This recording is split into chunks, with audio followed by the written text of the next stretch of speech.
दोस्तों हम सभी लोग इंस्टाग्राम का बड़ा यूज़ करते हैं और डेली ही यूज़ करते हैं, रील्स देखते रहते हैं और कोई ना कोई हमें फ़नी रील्स भेजता रहता है। और जिस तरीके की रील्स हम देखते हैं उसी तरीके की रील्स हमारे स्क्रॉल में आती रहती है, फीड में आती रहती है, जो हम स्क्रॉल करते चले जाते हैं। लेकिन कई सारे लोगों ने कुछ दिनों से नोटिस किया है कि भैया कुछ shocking reels, disturbing reels, sensitive content हमें देखने को मिल रहा है। खैर मैंने तो कल नोटिस किया था, कल रात 10-11 बजे के आसपास में इस तरीके का कंटेंट ही देखने को मिल रहा था, जो कि आप कहोगे अरे यार ये पॉलिसी वायलेशन नहीं है, मतलब इस तरीके की मतलब कई सारी न्यूडिटी भी थी उसके अंदर। तो यहाँ पर हर 5वीं 6ठी रील कुछ उसी तरीके की आ रही थी, जिसको हम स्क्रॉल करके अगर निकले भी आगे तो हर 5वीं 6ठी रील वैसी ही मिल जाए। तो भाई कई सारे लोगों ने इसके खिलाफ एक्स के ऊपर कहा कि भैया इस तरीके की चीज़ें हो रही हैं इंस्टाग्राम के ऊपर, जहाँ पर लोगों की कंप्लेंट यही थी कि भाई ये क्या हो रहा है इंस्टाग्राम के ऊपर, मतलब कैसे, हम तो देखते भी नहीं, लेकिन हाँ सेंसिटिव कंटेंट की वार्निंग आती है तो भैया आपको निकलना है, उधर से निकल जाओ और देखना है तो फिर आपको क्लिक करना पड़ेगा, हाँ मैं देख सकता हूँ, बर्दाश्त कर सकता हूँ। तो इस तरीके की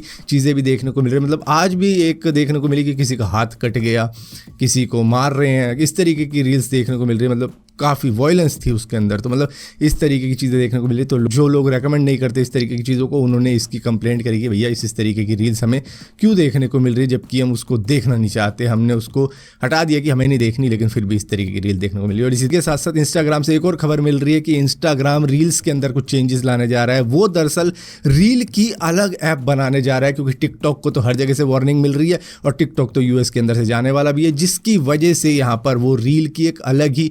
एप्लीकेशन बना देंगे, जिससे कि रील अलग हो जाएगी और इंस्टाग्राम पे जो वैसे कंटेंट होता है वो अलग ही रहेगा, कि आपकी पोस्ट, आपकी स्टोरी, इस तरीके की चीज़ें वहीं पर रहेंगी और रील को अलग कर देंगे। तो शायद उस वजह से, उस चेंजेस की वजह से शायद अब कंट्रोल नहीं है इनका इन रील्स के ऊपर, जिसकी वजह से हमें इस तरीके की रील भी देखने को मिल रही है। और इस वीडियो को रिकॉर्ड करते करते ही मालूम चला कि भैया मेटा ने माफ़ी भी मांग ली है कि इंस्टाग्राम पे जिस तरीके की रील वो दिखा रहे थे दरअसल वो कोई एरर थी, टेक्निकल ग्लिच थी, जिसकी वजह से ये सारी चीज़ें हो रही थी। तो उन्होंने इसके लिए माफ़ी मांगी है कि भैया आपने मतलब देखना नहीं है इस तरीके का, लेकिन फिर भी रेकमेंड हो रहा है तो उसमें हमारी गलती है, सॉरी वॉरी, चलो माफ कर दो। दोस्तों आपको मालूम चला होगा अभी रिसेंटली बायबिट, जो कि एक Dubai based crypto currency exchange है, उसका 1.5 बिलियन US डॉलर की वर्थ का इथेरियम चोरी हो गया, जो कि एक ऑफलाइन वॉलेट से चोरी हुआ, जिसके बाद में सभी लोग हैरान रह गए जिसने भी बायबिट के ऊपर पैसे लगा रखे हैं, जिसकी वजह से आप आज क्रिप्टो करेंसी का हाल ये देख रहे हो कि भैया काफ़ी ज़्यादा डाउन हो चुकी है। तो यहाँ पर हैकिंग किसने करी,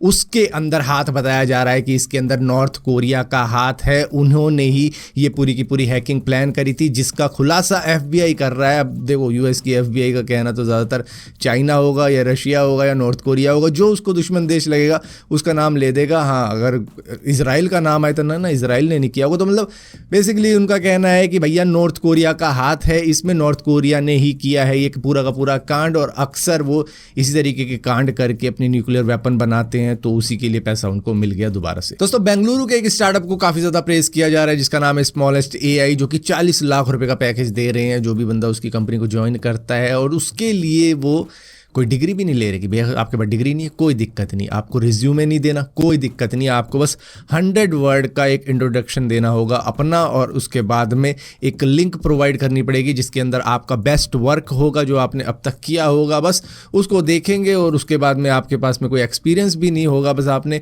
काम कर रखा होगा कुछ, मतलब AI रिलेटेड कंपनी है तो AI रिलेटेड कोई काम किया होगा, तो ये क्या पता आपको सिलेक्ट कर ले, जिसके अंदर 40 लाख रुपए पर ईयर का पैकेज ये देंगे। दोस्तों हम में से बहुत सारे लोग ऐसे हैं जो कि फ्लाइट में ट्रैवल करना शुरू कर चुके हैं, जो कि फर्स्ट क्लास में जाते थे ट्रेन के, लेकिन वहां की बजाय अब उन्होंने फ्लाइट में घूमना शुरू कर दिया, क्योंकि टिकट उतने ज़्यादा एक्सपेंसिव है नहीं। लेकिन एक चीज़ एक्सपेंसिव है कि जब भी आप एयरपोर्ट के अंदर जाओगे भैया वहाँ पे खाने पीने का सामान ओवर प्राइस मिलता था, जिसकी कंप्लेंट बहुत सारे यूज़र कितने ही सालों से कर रहे थे। लेकिन अब जाके एयरपोर्ट अथॉरिटी ऑफ इंडिया ने द कैफ़े के साथ में कोलैबोरेशन करके, पहले तो दिल्ली में खुल गया था, मतलब कुछ महीने हो गए हैं दिल्ली में खुले हुए, जो इंदिरा गांधी इंटरनेशनल एयरपोर्ट है वहाँ पे खुल गया था एक कैफ़े, जहाँ पर 10 रुपये में चाय और 20 रुपये का समोसा और इसी तरीके से कुछ मिठाई और पानी भी मिल जाता है सस्ते में ही, जिसकी वजह से अब मतलब इतना ज़्यादा दिक्कत नहीं होती जितनी पहले होती थी कि भैया ये 20 रुपये का भी समोसा शायद आपको 200 रुपये का मिल जाए एयरपोर्ट में, ऐसी सिचुएशन भी होती थी। और पानी की बोतल तो शायद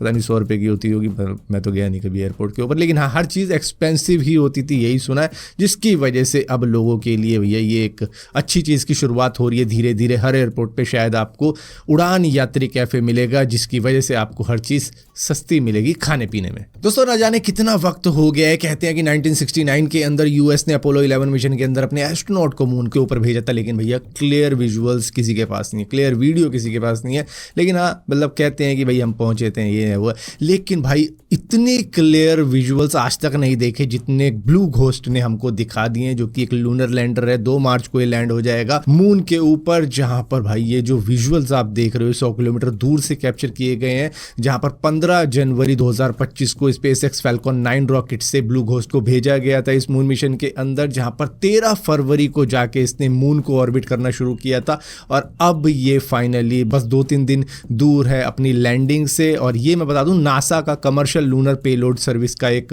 पार्ट है, जिसको लैंड करवाने के बाद में करीबन बताया जा रहा है कि 14 दिन का ये मिशन है, जहां पर आर्टेमिस मिशन में भी इसकी कुछ हेल्प वेल्प लगेगी। तो भैया ये जो मिशन है उसमें एक चीज़ तो बड़ी अच्छी है कि भैया कैमरे अच्छे भेजे गए हैं, वरना हमेशा हम यही रोते हैं कि भाई कैमरे पता नहीं क्यों नहीं अब तक अच्छे हो रहे हैं, अब तक विजुअल्स हमें अच्छे क्यों नहीं मिलते हैं स्पेस से भी। लेकिन फाइनली चलो कुछ अच्छा तो मिला। दोस्तों चाइना के अंदर एक पहाड़ है जो कि इस वक्त में वायरल अट्रैक्शन बना हुआ है टूरिस्ट के लिए, क्योंकि चाइना के ह्यूबे प्रोविंस के अंदर एक पहाड़ की शेप एक डॉग के फेस के जैसी हो चुकी है, या फिर शायद तोड़ के की होगी, या फिर जिस तरीके से पेड़ पौधे आ रहे हैं उन्होंने इसको इस तरीके की शेप दे दी है कि ऐसा लग रहा है किसी डॉग का फेस है, जिसको देखने के लिए कई सारे लोग जा रहे हैं।